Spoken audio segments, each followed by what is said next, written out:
Welcome to Notes 9-5, Essential Skills Z5. This is it. This is our final topic, evaluating limits algebraically. When confronted with a limit problem, if we want to solve it algebraically, we start by plugging in C for x. If we get an answer, that's it, we're done. This is the easy case. This is what we hope for. This only works for continuous functions. That's it. That's what we hope for.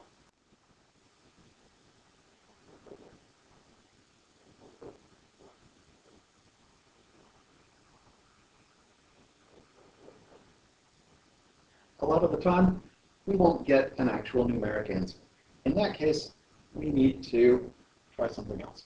Sometimes when we plug in C, we'll get a non-zero over 0, like 7 over 0, or 1 over 0, or negative 3 over 0. This is always indicative of a vertical asymptote. Graphically, this means that we're looking for x to approach the location of a vertical asymptote. The limit could be infinity or negative infinity. This is only one possible case. There are others, as we saw in the graphical section last time.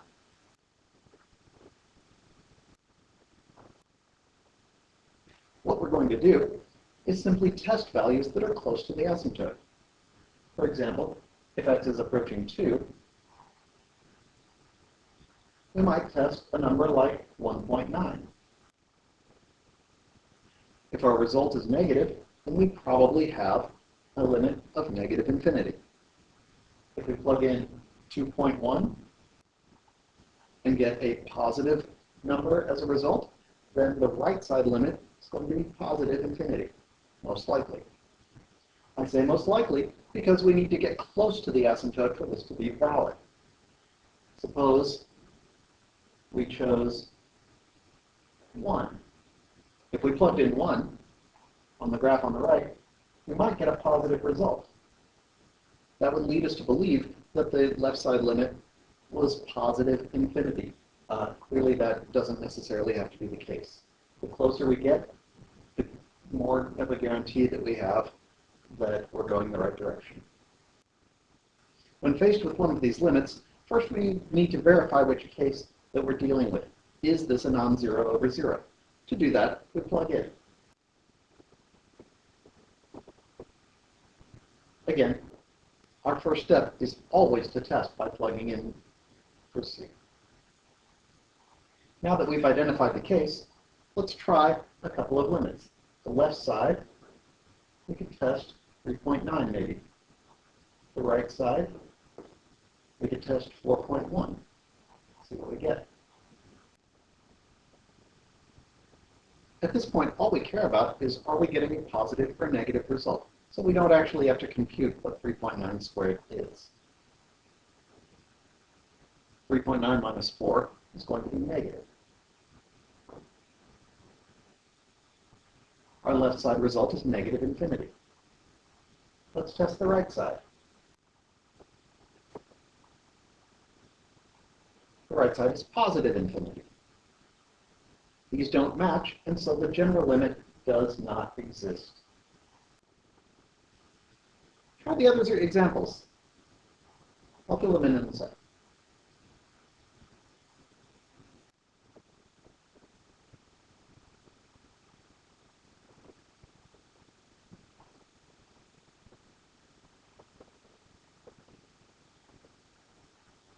Left side matches right side. The general limit is infinity.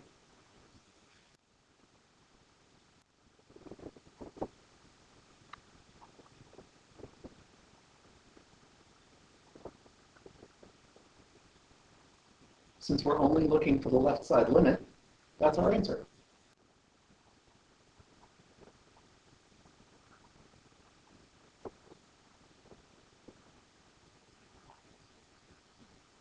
Our third possibility is 0 over 0. This is the most interesting case because it can result in infinity, negative infinity, or an actual number. There are lots of ways to simplify. What we're hoping is that whatever led to us having 0 in the denominator will cancel away and we'll be able to plug in.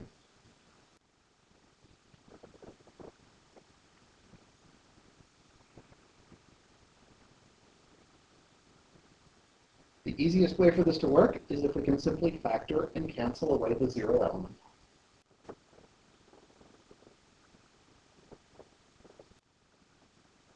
Notice that the notation goes away when we plug in, and not before.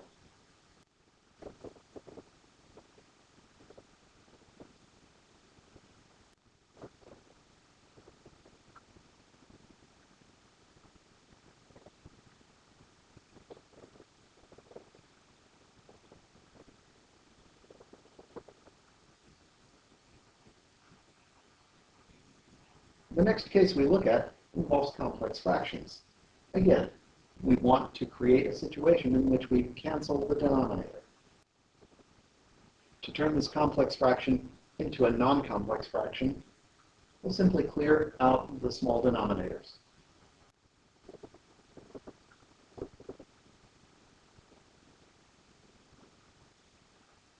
Notice that I am not distributing into the denominator. This is going to make it easier to cancel when we get that opportunity.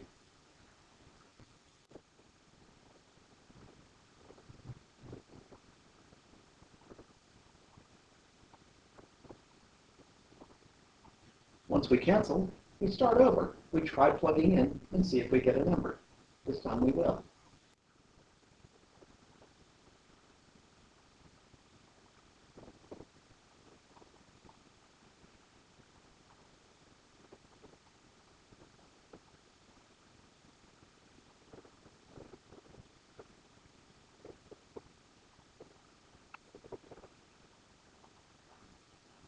Our next indeterminate example involves radical expressions.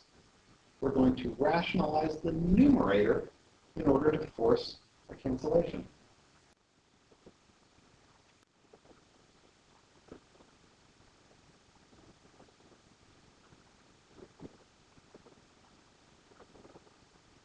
Notice that in the numerator, we used the difference of squares.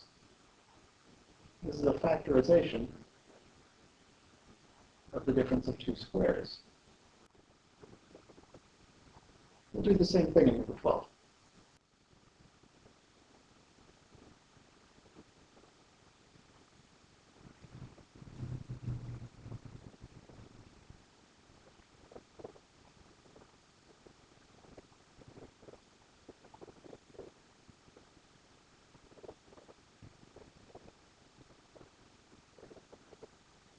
Notice again that we did not distribute into the denominator, thus making it easier to cancel later.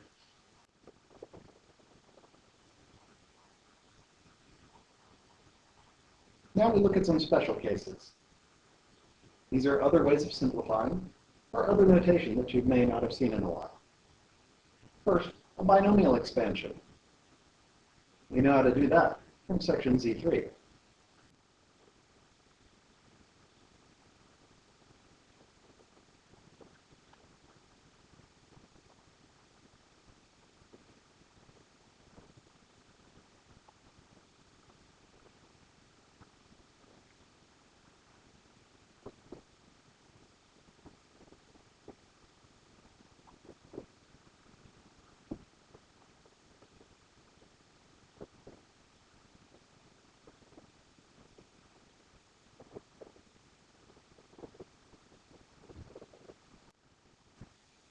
Delta x is something that you may not have seen since physics, but it represents change in x.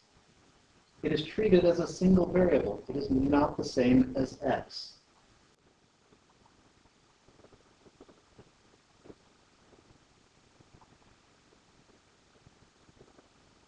It's important to be aware of this delta notation because you see it in calculus quite a bit. In number 15, we have two variables, h and x. It is h that is heading towards 0. We can see that it's indeterminate if we plug in. What that means is that we will still have to resolve the complex fraction, but our answer may still include the variable x.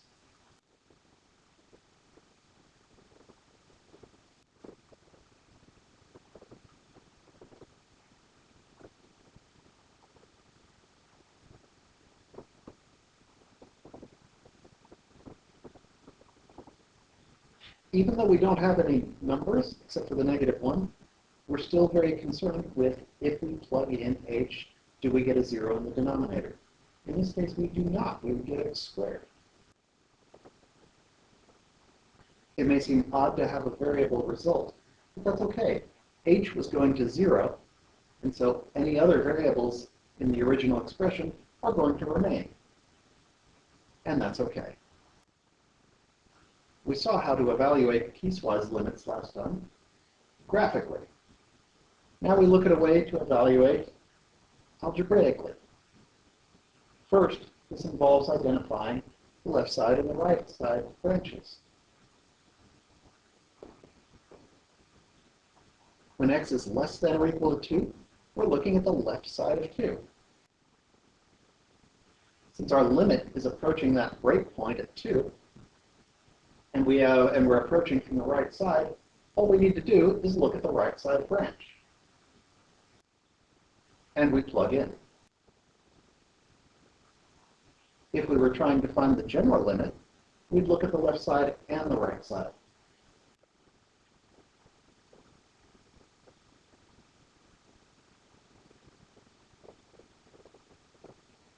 Notice this wasn't what the question was asking. I thought it would be useful in case you have to deal with a general limit of a piecewise function. Absolute value gives us an application for these piecewise functions. The absolute value function can be written as a piecewise function. That means we can use these conditions to rewrite the given function.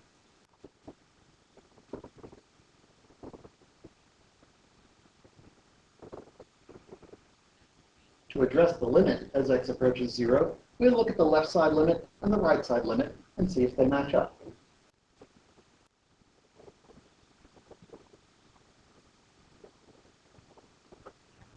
If the absolute value expression is more complex, we can still rewrite it in terms of a piecewise function. Remember that it is the entire interior of the absolute value bars that gets affected. It's tested for whether it's negative. If it's negative, then we flip the sign.